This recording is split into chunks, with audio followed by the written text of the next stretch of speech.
The Church of England has set an ambitious target to reach net zero carbon by 2030. Climate change is already having a devastating effect around the world.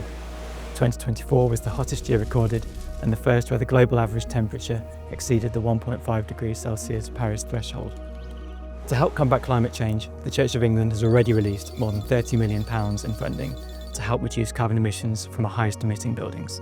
Supported by some of this funding is a network of professional net zero carbon officers and managers, just like me, who are now in post to help support parishes to deliver local carbon reducing projects.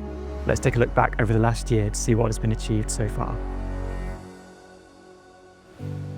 I know it can seem a bit daunting. Nothing ever happens at once. Lots of little steps towards cherishing creation, towards cutting carbon and towards speaking up. And we are delighting in our small steps. I'd just like to say that it is worth it. We're absolutely delighted with what we've got here. It's all come to fruition. I'm standing in St Germain's Church in Edgbaston in Birmingham. This church is about to start work on installing a heat pump, part of a renovation to extend its community hub and provide a food pantry for the local community.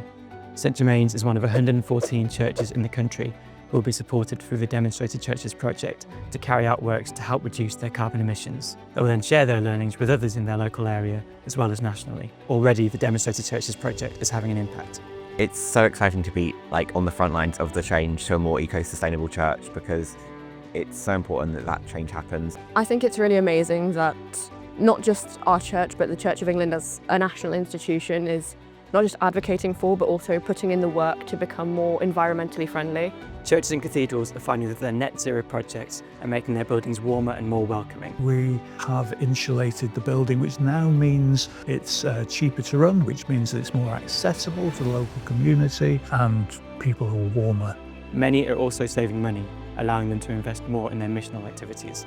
To run the boiler for a normal Sunday service cost around £122, but now we've priced it out and it's a mere under £20. No matter the size or age of the building, a church's journey to net zero carbon often begins with a small change that can make a big difference. You can break it down into small bits and then tackle each part bit by bit. Yes, it's a drop in the ocean, but the ocean is made up of many drops.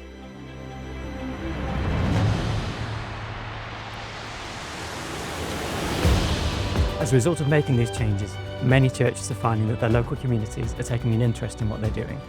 This is helping to support the Church of England's mission to make disciples of Jesus. It's important that we make people feel confident that this is a place where they belong. This is their parish. It's a lot brighter area and a lot warmer. Mixing with the community and making new friends, just good to socialise. Tackling climate change also demonstrates to our communities that we care about future generations. If we don't do it, then other generations won't have a good planet to experience it. For the next generation, we need to take care of the earth. Every one of us can do a little thing, and we're hoping that we can make a difference as a church, and believe that we are beginning to do so. We are only ever asked as church to make a difference wherever we're at, where God has placed us. And if we can do that, then we'll make a world a better place, and that's our command. Together we can make a difference.